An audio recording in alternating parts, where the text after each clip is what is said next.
Dimanche, le jour du Seigneur. Oui, jour du Seigneur. Notre cher barbu. Mis à part ça, mis à part cette plaisanterie, j'aime bien plaisanter avec Dieu. Parce que j'ai l'impression d'avoir été souvent à sa porte. Oui, j'ai souvent frappé à sa porte. Comme ça, bêtement, comme un touriste qui cherche à comprendre qu'est-ce qui se passe de l'autre côté. Et toujours le barbu, silencieux, il s'est toujours comporté d'une façon étrange. Peut-être il veut me dire quelque chose, me dire que ce n'est pas le moment de connaître l'au-delà. Et puis, y a-t-il un au-delà? Voilà, c'est ça la grande question. Mais à part l'au-delà, il y a l'éveil spirituel, que moi j'appellerais plutôt le silence de l'âme, le chant de l'âme. C'est un moment sublime. Je crois que j'ai vécu cette expérience. Je dis je crois parce que j'en suis pas sûr. En lisant des textes concernant l'éveil spirituel, je constate que j'ai ressenti ça. Je me souviens, c'est pour cela qu'entre parenthèses, tout ce qui s'est passé hier, toute ma colère vis-à-vis de la Suisse, vis-à-vis de cette Suisse disloquée, ce n'était qu'un crachat. Quelque chose qui me faisait mal à la gorge et je l'ai craché. C'est pas parce qu'on a éteint, disons, on a une fois vécu ce moment d'éveil spirituel qu'il faille dire, ou qu'il faut dire que il faut jamais se comporter avec colère. La colère, c'est un sentiment des fois maîtrisable, des fois non maîtrisable. En bref, je disais donc que j'étais dans l'Himalaya. J'étais sur un chantier, qu'est-ce que je raconte? Sur un chemin, un sentier étroit. Il y avait 3 alpinistes occidentaux qui étaient là pour aller, je sais pas, grimper quelque part. Moi, je descendais. La route était caillouteuse. À un moment donné, je ne sais pas pourquoi. Je n'ai pas cherché ce moment. Il est venu comme ça. J'ai senti quelque chose au fond de moi-même. J'ai senti que je faisais partie de l'univers. Je faisais partie de l'univers. J'étais l'univers et moi. Nous faisions qu'un. Le monde, j'étais le monde et le monde. J'étais le monde et le monde était moi. Il y avait comme une joie. Je ne peux pas dire que c'est une joie. Comme une sensation de bien-être. Et comme quelque chose au fond de moi-même qui me disait que rien n'est important. Rien n'est important. C'est comme ça que les choses se passent ainsi. J'ai vu la vie d'une autre façon.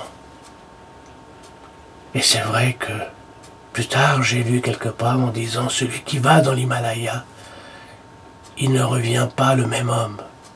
Il revient un peu transformé. Peut-être j'étais transformé. Mais suite à ça, oui, suite à ce voyage et cette sensation étrange que j'ai sentie de bien-être, d'unité, où rien n'est important, nous ne sommes rien. Je pense que mon ego avait disparu. Oui, disparu. Pour un certain temps, pour une fraction de seconde, ça a duré. À la fois, c'était court et long. C'est inexplicable. Les mots, j'ai de la peine à trouver les mots pour expliquer. Avec des mots, on n'explique pas l'inexplicable. Et j'étais tellement dans un état vraiment d'éveil. Mon âme était d'un calme et d'un silence extraordinaire. Et j'avais l'impression d'avoir tout compris, vous disant que la vie avait un sens. Et ce sens était que il ne fallait pas donner un sens à la vie. Ça paraît absurde, mais c'est ainsi. Celui qui n'a pas vécu cette sensation dira ouais mais c'est des fantasmes, peut-être. Mais depuis ce jour-là, mes colères, mes joies, tout ça, elles ne sont que passagères.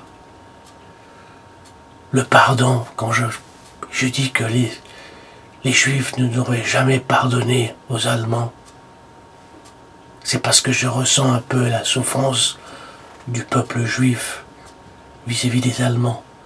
Et je ne parle pas des Allemands, seulement des Juifs, mais il y a aussi les Français, tout ça, pour dire que, bien, en fin de compte, oui, parce que j'essaie de me mettre à la place de ces gens-là.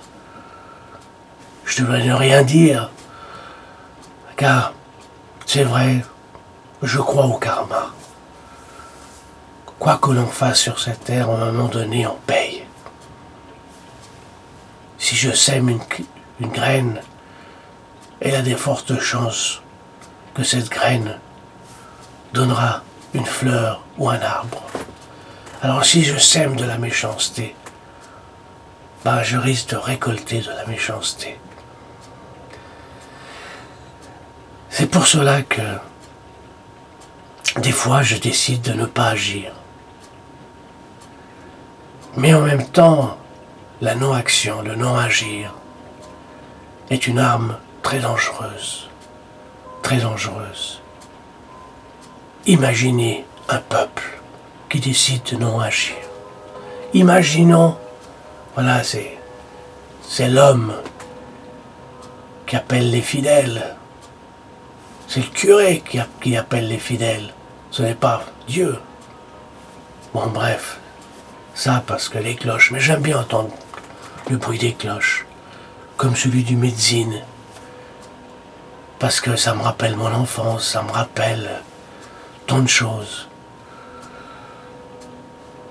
Bon, c'est dimanche, j'avais envie de philosopher, de parler de l'éveil, de ce moment de grâce. Je crois que c'est un moment de grâce. Grâce à Dieu. Je pense que c'est un cadeau de Dieu. Dieu m'a fait un cadeau, ou alors la vie, l'existence, je ne sais pas. Maintenant, place aux cloches. Oui, place aux cloches. Bon dimanche.